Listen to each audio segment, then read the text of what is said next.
उत्तराखंड देवों की भूमि, जहाँ हर परंपरा में आस्था, प्रकृति और विज्ञान का अद्भुत मेल देखने को मिलता है। ऐसी ही एक परंपरा है ऐपण कला, जो न सिर्फ घरों की चौखटों व मंदिरों को सजाती है, बल्कि उत्तराखंड की सांस्कृतिक आत्मा का प्रतीक भी है।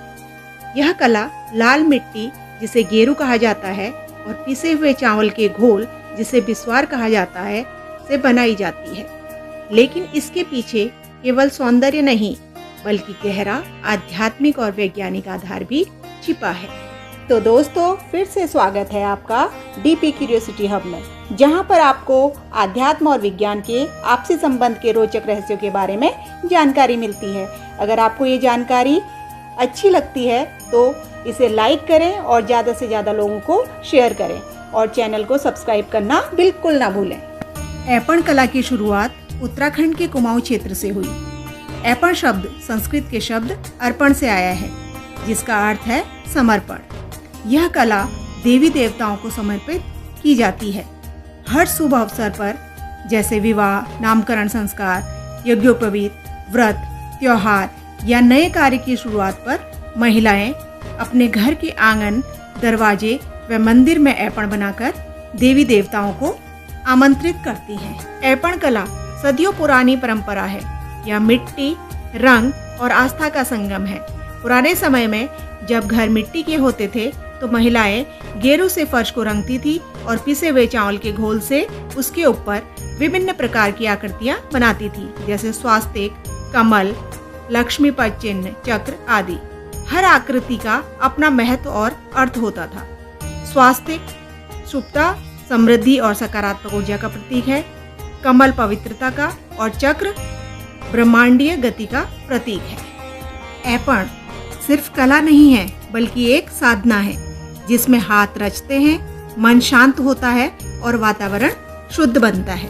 कहते हैं कि जहाँ ऐपण बनाए जाते हैं, वहाँ के आसपास का वातावरण शुद्ध हो जाता है और सकारात्मक ऊर्जा का संचार होता है। आज ऐपण कला उत्तराखंड की पहचान बन चुकी है। सरकार ने इसे वन डिस्ट्रिक्ट वन प्रोडक्ट योजना में शामिल किया है। द ऐपण प्रोजेक्ट अल्मोड़ा जैसे पहल ने हजारों महिलाओं को प्रशिक्षण देकर आत्मनिर्भर बनाया है। विदेशों में इसे Himalayan folk art of India कहा जाता है और भारत की पारंपरिक पहचान के रूप में प्रदर्शित किया जाता है। अब जानते हैं उस पहलू को जो इसे और भी अद्भुत बनाता है, और वह है विज्ञान। आज के आधुनिक दौर में ऐपण कला में भी बहुत सारे अनुप्रयोग हो रहे हैं। इसे अब गेरू और बिस्वार की जगह लाल और सफेद रंग से बनाया जा रहा है, जिससे कई तरह के होम डेकोर आइटम्स बनाए जा रहे हैं। लेकिन पहले समय में इसे गेरू और बिस्वार से बनाया जाता था। आज की युवा पीढ़ी हमसे पूछती है कि गेरू और बिस्वार के ही क्यों बनाए जाते थे ऐपण? क्या उस समय पेंट या रंग नहीं थे? तो ऐसा नहीं है।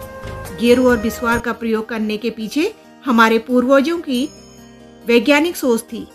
गेरू में पाए जाने वाला आयरन ऑक्साइड एक प्राकृतिक एंटीसेप्टिक है, जो जमीन को कीटाणुओं से मुक्त रखता है। इतना ही नहीं, इसका लाल रंग ब्रेन में एनर्जी, सेल्फ कॉन्फिडेंस और अलर्टनेस बढ़ाता है। इससे आसपास के वातावरण में पॉजिटिव वाइब्स आती हैं। इसलिए गेरू लगाना सिर्फ सजावट नहीं है, बल्कि घर को ऊर्जावान और शुद्ध रखने का तरीका है। और पिसे चावल का घोल यानी कि बिस्वार में मौजूद स्टार्च और कार्बोहाइड्रेट सतह को ठंडा और बैलेंस रखते हैं। यह गर्मी को अवशोषित करके वातावरण को शांत रखते हैं। चावल में पॉजिटिव आयंस होते हैं, जो घर में नेगेटिव एनर्जी को कम करते हैं। ऐपण बनाने की प्रक्रिया धीमी, ध्यानपूर्ण और लयबद्ध होती है। यह ब्रेन की अल्फा वेव्स को एक्टिव करती है, जिससे मन शांत होता है। यह एक तरह की आर्ट थेरेपी है, जो तनाव को कम करती है और क्रिएटिविटी को एनहांस करती है।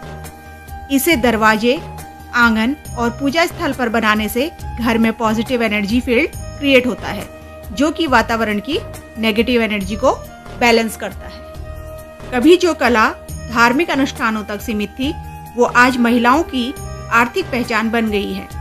उत्तराखंड की हजारों महिलाएं आज विभिन्न उत्पादों पर ऐपण बनाकर ऑनलाइन और ऑफलाइन प्लेटफॉर्म पर बेच रही हैं। यह कला अब परंपरा नहीं बल्कि रोजगार और आत्मनिर्भरता का माध्यम बन चुकी है। ऐपण कला केवल एक लोक कला नहीं बल्कि आस्था, विज्ञान और स्त्री सृजन का संगम है। लाल मिट्टी और पीसे चावल के घोल की यह सादगी हर घर को ऊर्जा, पवित्रता और खुशियों से भर देती है। यह कला हमें सिखाती है कि जब परंपरा में विज्ञान जुड़ जाए तो संस्कृति अमर हो जाती है। ऐपण कला आज भी यह संदेश देती है कि जहाँ श्रद्धा से रचना हो वहाँ हमेशा प्रकाश होता है। तो दोस्तों, आपको यह जानकारी कैसी लगी कमेंट करके जरूर बताना, जिससे मैं आगे आने वाली वीडियो में और भी रोचक जानकारियाँ आपके साथ शेयर कर सकूं। तब तक स्वस्थ रहिए, मस्त रहिए।